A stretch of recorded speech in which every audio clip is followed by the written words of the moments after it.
Hello everyone, welcome to another track guide for the Simhound Academy, and this evening we are at Bahrain WEC, or the F1 layout, however you recognise it. The server conditions are as it will be for the race, so 10 PM at night, 24 degree ambient. I have no idea what the track temperature is. I know some of you like to know the time. I think this was a high 202 with near enough full fuel. But it's not about that. This is just a guide to give you rough braking points, just get you familiar with the track so you will have a consistent and clean race. So we'll get going down the main straight. Ignore me drifting to the right, I have no idea what I was doing. You want to be keeping to the left, ready for your braking point, which is just after the 150 board. If you look just after the 150 board, there will be concrete slip road. At any point in that you can brake. I usually brake around the beginning of it, but whichever you are most comfortable with. And you want to get all the way turned in, because the goal, slow it down even, because the goal is you want to cut the inside of this curb quite aggressively, but make sure not to break track limits. So you want to be trailing off the brakes. As you get closer to the apex, you want to be off the brakes to help the car turn in naturally. It does better off the brakes. As you can see, I will come off, let it roll a little bit, and then start getting on the power. Come over to the right a bit more to open up the left-hander. You can cut this quite aggressively, but make sure you don't break the track limits. And again, you can run wide on this exit, but again, don't break track limits. It is very easy to do. You want to keep over the left-hand side ready for turn 4. Again, your braking point after the 150, there is a concrete slip road again. Any point between that concrete slip road and the 100 is your braking point, whichever you are most comfortable with. As you will see, I start braking just after my car passes the slip road. And then you want to get turned in, cut the inside of this curb. You can do it quite aggressively. Make sure you keep some tyres on the left hand side just to make sure you don't break track limits. And as you come off the curb, you want to be on the power. Give yourself a good run out. You can use this exit curb, but again, don't go too wide because you will break track limits and it will unsettle the car too. You want to get yourself angled. Your braking point for this one is the apex of this curb here. Don't use the bollard because it'll likely be taken out during the race. So this apex curb here. And then you want to give it a tap of the brakes, get turned in, roll off the brakes. You want to feather the throttle around here, get your right hand side wheels over the curb, keep your left hand side wheels on the tarmac so you don't break the track limits. As you see, you want to feather the throttle, get the power on coming off, get over to the right so you can turn in for this left. It is the same example here. Feather the throttle, left hand side wheels over the curb, right hand side wheels on the tarmac. And as you come off is when you can get on the power. You can use this exit curb here, but it's best to keep off it. Get ready for the braking zone for this hairpin, which is as the curb starts on the left. And as you will see, you want to get slowed down, turned in. You want to cut this corner quite aggressively, again off the brakes completely and roll round so the car turns better. You can cut this quite aggressively. You'll take a few times to find out where the limit is, but once you come off the curb you want to be back on the power, giving yourself a good run out. You can use the exit curb, but it can break your traction a little bit, so it is best to keep off. Now what is key here, you want to keep yourself over to the right hand side for turn 9 and 10, which are the trickiest corners on the track and possibly the game. So you want to keep yourself to the right, start to turn into the left. Your braking point is as the red patch starts, as the curb starts. You want to be on the brakes. Try straighten it as much as you can, but you do have to turn and brake here, so it is going to take some practice. You're aiming to come towards this exit curb, and as you do, you want to start turning in, come off the brakes to let the car roll and let it turn in better. The goal is to cut this inside curb here, not too aggressively because you can break track limits. And as you come off the curb is roughly when you want to be getting back on the throttle to give yourself the best exit. You can use the exit curb, but again, it will unsettle the car and break traction a bit. Gives you a good run down the straight, and you want to be keeping to the right. Your braking point roughly for this one is halfway between the 100 and the 50, so around 75, or the last dark blue patch on the left there. And then you want to get turned in, clip the inside curb, and as you get off this curb is when you want to be getting back on the throttle. See, I'm on the throttle now. You can run wide around here, you can take a bit of a tighter line, which is what I do, whatever you are most comfortable with, as long as you come out you get back over to the left hand side for the long right hander.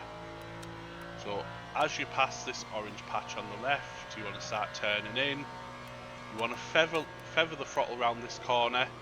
Don't completely lift because the weight transfer of the car will spin you. So you want to feather, then as soon as you feel you've got enough grip, you want to be back on the power fully. You can run onto this exit curb a bit, but will compromise your braking for the next corner. And your braking point for this one is the Avis sign here, or as this fence panel ends. And what you want to be doing is braking, looking for a late apex for this right hander, because that will give you the best run down the straight. Again, you want to get turned in, off the brakes, let the car roll, because then you will get a better turn in. As you approach the curb, you want to be back on the power, give yourself a good exit, clip the exit curb, give you a good run down the straight.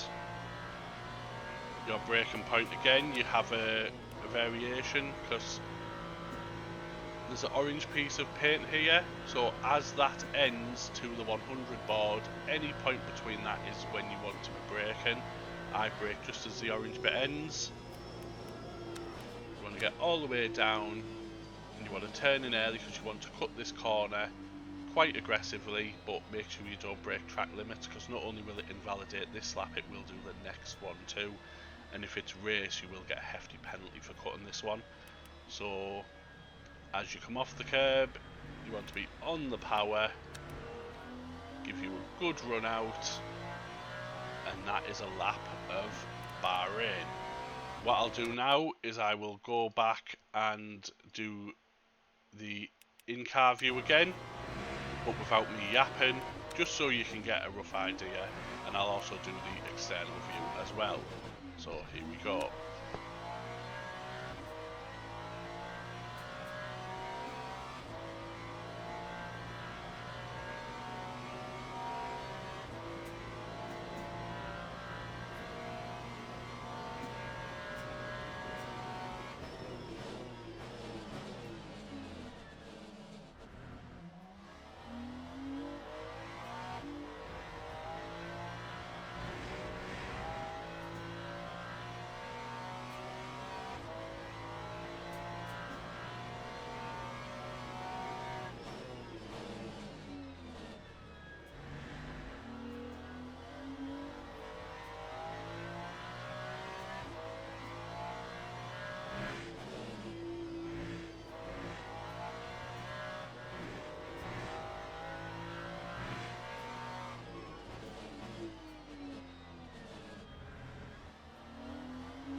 now I'll show the external view so you can get a good idea of the positioning of the car on the track.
And that is a track guide for Bahrain, the WEC layout. I hope this video helps you get comfortable with the track. I hope it helps you familiarise yourself with it and get ready for the race next week. As usual, coaching will be on Tuesday evening around 20 to 8 PM UK time. Any questions, you know where I am in the Discord, drop me a message and I will be posting the LMP2 video up too for the people that use that car. So thank you for watching.